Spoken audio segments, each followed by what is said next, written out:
Until now, I've been signing off every episode by saying there is no path to happiness. Happiness is the path.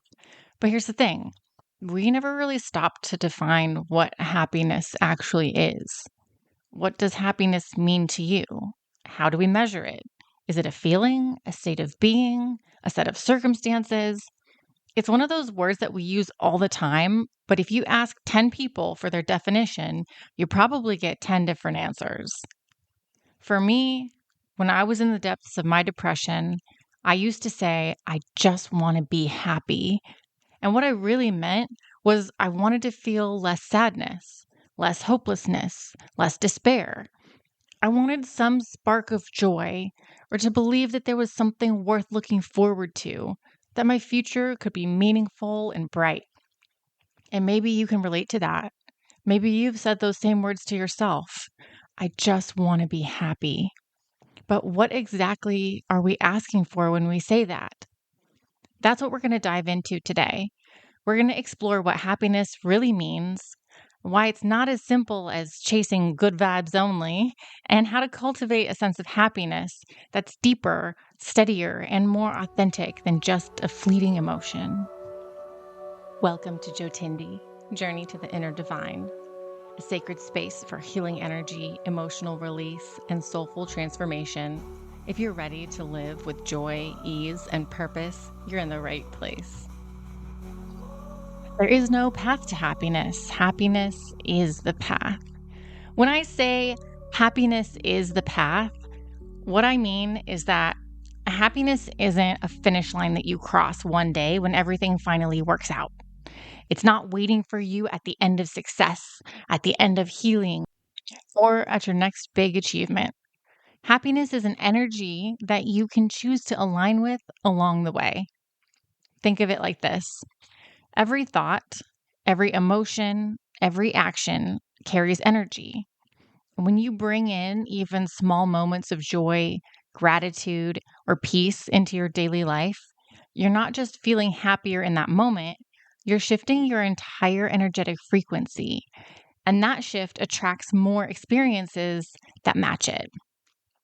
So, happiness as the path means living in a way that honors your energy now and not waiting until your circumstances change.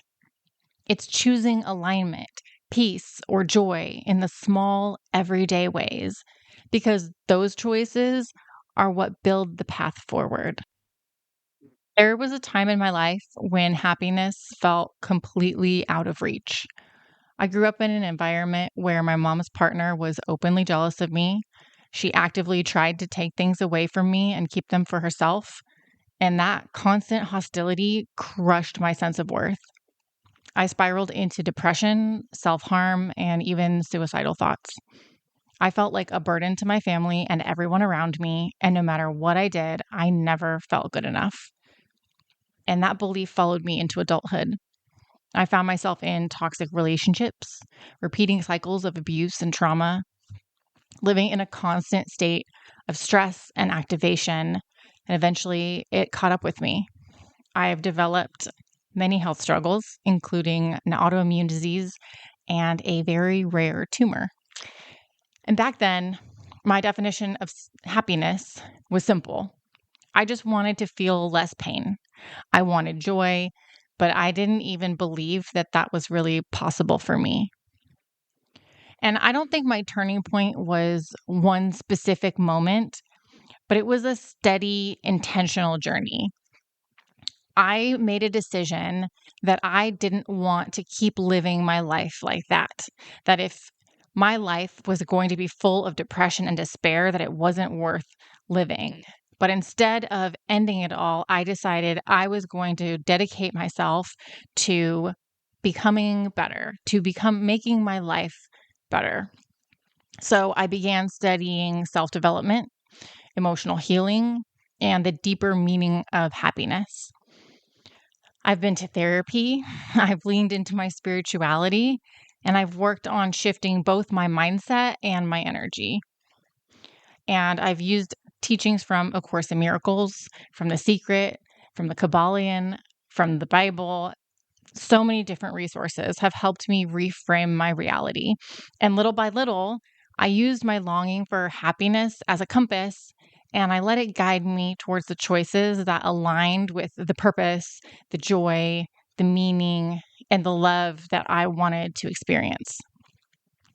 And today, my definition of happiness has completely changed.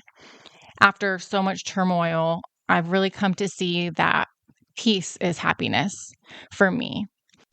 For me, happiness means feeling safe and loved and secure, connected and aligned. And it's not about chasing something outside myself anymore. It's about cultivating a higher energetic baseline and living in the flow. And I'm sharing this because I know that I'm not the only one who has felt like happiness was impossible, but it is possible. Your baseline can shift. Your energy can be raised, and your definition of happiness, whatever that looks like for you, is within reach. So, one thing that I think is important for us to go over is the definition of happiness. There are many different ways of how people describe happiness. Some people believe that happiness is achievement, goals, and success.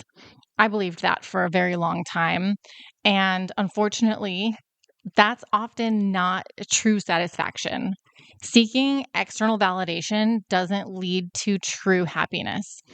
Many people who chase prestige and riches, they often become successful only to find that they still feel completely empty on the inside. Something is still missing. Often it's the connection, it's the peace and the spiritual connection that they've put on the back burner while chasing their external success. Other people define happiness as a deep relationships and connection. Support and connection is vital to our human experience. And they offer things like knowing that we're seen and loved and valued, support and resilience, people having people to lean on in times of struggle, shared joy. When we are able to share our joy with people, it is amplified. And they also often like a mirror for growth. Relationships can often reflect back patterns and actually help us heal. That part doesn't always feel good, but in the long run, it can be deeply meaningful. And for many, the sense of connection is a core pillar of their happiness because we as human beings are wired to be relational beings. But there's also the equally important need for independence and autonomy. Happiness isn't sustainable if it's completely dependent on others. Otherwise, our emotional well being rises and falls with their moods, their choices, their presence. This is a really common occurrence when you are in a codependent or toxic relationship. You lose yourself in the other person, and then your well being hinges on them, and that is not good. Having autonomy ensures that we still have self trust, that we can rely on ourselves when we need to, that we have freedom to make choices that align with our path, that we're not losing ourselves in someone else's story. We can live authentically. And also energetic sovereignty, maintaining our own vibration without being consumed by others' energy. And we've talked about this a lot in this podcast about how when your energetic field comes into contact with somebody else's, you can influence each other's energy. Having this energetic sovereignty is the ability to maintain your own energy regardless of the other energies that might come within your bubble. And this brings us to another way that people define happiness, and that is freedom and independence. And this is a big one, especially if you're feeling trapped or stifled by someone else's energy. We all need a sense of autonomy as well as support in order to feel fulfilled and satisfied in our life. And if your sense of freedom is out of balance, you're likely to be unhappy. Now, balancing these two things can look like building deep connections, but not from a place of neediness, from a place of fullness. When you're able to love yourself and know that you've got your own back, having extra support in your life feels like an added bonus rather than something you need in order to be able to function properly. Nurturing relationships that encourage individuality and growth rather than control or enmeshment. Because when you're being controlled or when you are enmeshed with another person, enmeshment is like where you were dependent on them for your own well being. That's not a great place to be. Balancing can look like prioritizing your self care and your spiritual alignment so that you're not pouring from an empty cup. If you haven't heard that reference before, it's basically saying that if you look at yourself and your loved ones as cups, and everybody around you needs something, so you pour a little bit of yourself into one cup, into another cup, into somebody else's cup, eventually your cup is going to end up empty. So the idea is that you prioritize your own self-care so that way your cup is overflowing and you can feed others from the overflow rather than emptying yourself by helping them. This is recognizing that independence makes our relationships stronger because you're coming into them as a whole being instead of an incomplete person. It's almost like an inhale, exhale. Relationships are the inhale, the nourishment, the love, the connection. And autonomy is the exhale, the self trust, the freedom, the authenticity. Both are essential rhythms for happiness. Another way that people define happiness is flow and alignment and purpose. People need a sense of purpose because it gives our life direction, meaning, and fuel. Without it, even when things look good on the outside, they can still feel empty or stagnant or like you're wandering aimlessly. They provide fulfillment versus achievement. Accomplishments alone don't guarantee happiness, but when they're tied to a sense of purpose, then they feel deeply satisfying instead of hollow. And contribution and connection. Our purpose often involves serving others, making an impact, or creating something bigger than yourself. That connection to something greater can bring profound joy to your life. And another way that people define happiness is adventure, excitement, and novelty. And I did want to put a quick note on this one, and that is that these do provide elements of happiness, but it's not realistic to be in a state of heightened excitement at all times. It's impossible to experience novelty every single day, and trying to do so can lead you down a dangerous path. I love these things. They're a big part of feeling satisfied with my life. But there was a time when I was seeking adventure and novelty as a way to run from facing my feelings. I saw excitement, and it was a way for me to hide from my shadow self and escape the deep healing work that I needed. So just remember adventure, excitement, and novelty are great elements to add into your happiness recipe, but it can't be based solely on that. But there is no one right answer. Happiness is deeply personal. And it's totally okay if your version of happiness looks different than somebody else's. I like to think that these elements of happiness that we've talked about are all important. But in order for someone to be able to say that they are happy or they are satisfied with their life, they need elements of each one. Everyone will have their own unique blend and lean more heavily on some elements than others. But overall, it's like creating a recipe, and finding the right seasoning for your own personal taste is the key. Some people need more purpose in their mix. Others lean more on peace or connection. And others thrive when growth and adventure are in front and center. And just like with cooking, there's no one size fits all because somebody else's perfect dish might taste bland or even overwhelming to you. And that's why comparing our happiness to someone else's can feel so unfulfilling because we're not working with the same recipe. The magic is in discovering your own flavor. What combination of love, peace, growth, purpose, and joy feels nourishing to you? Which ingredients are non negotiables and which are nice to have? How does your recipe shift and grow as you evolve? Happiness isn't about chasing one universal definition. It's about finding the right blend of energies and relationships and experiences that feel most aligned with your spirit. And when you discover that balance, life feels not only satisfying, but deeply authentic. And this is where the energy alignment comes in. When your inner state, the way that you think and feel and carry yourself energetically, matches the flavor of the life that you want, things start to flow naturally. You're no longer struggling to make it happen through force. Instead, your energy becomes a match for what you're calling in.